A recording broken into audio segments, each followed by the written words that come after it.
বৈষম্যবিরোধী আন্দোলনের ছাত্র নেতাদের দাবির মুখে শুরু করা হয় অপারেশন ডেভিল হান্ট। এই বিশেষ অভিযানে এখন পর্যন্ত গ্রেফতারের সংখ্যা কয়েক হাজার।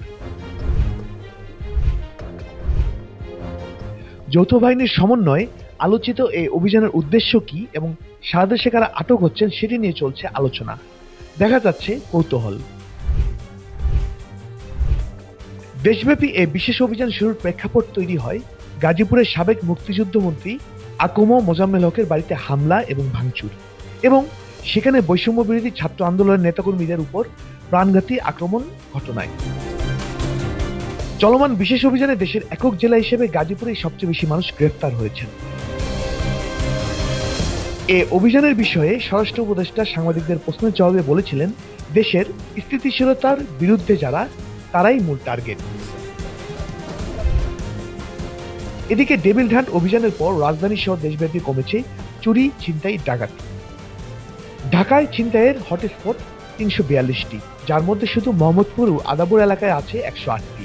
শেরেবাংলা নগর, তেজগাঁও, শিল্পাঞ্চল এবং হাতিরঝিল থানা এলাকায় ২৫টি, মিরপুরে ৯৫টি, গুলশান এবং উত্তরায় ৯৪টি, মতিঝিলে ৩০, ওয়ারীতে ৩৫, রমনা ও লালবাগ বিভাগে ৪৫টি হটস্পট আছে।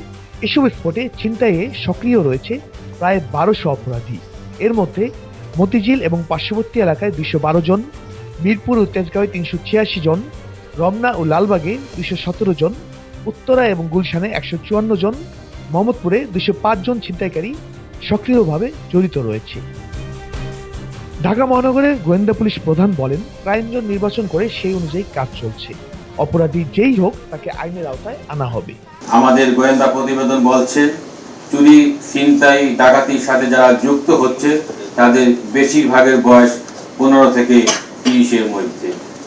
এদের অনেকেই কিশোর গ্যাং, তারা বিভিন্ন অপরাধে জড়িয়ে পড়ছে।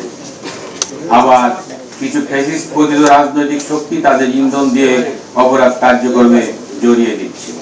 আপনারা দেখছেন মহানগরীতে আইন শৃঙ্খলা পরিস্থিতি ধীরে ধীরে উন্নতি হচ্ছে। আমাদের কাজ হচ্ছে গোয়েন্দা নজরদারি শক্তিশালী করা।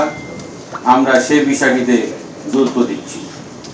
আমরা আশা করি কিছুদিনের মধ্যে আপনারা আরো ভালো অবস্থান দেখতে পাবেন, সে প্রত্যাশা করছি।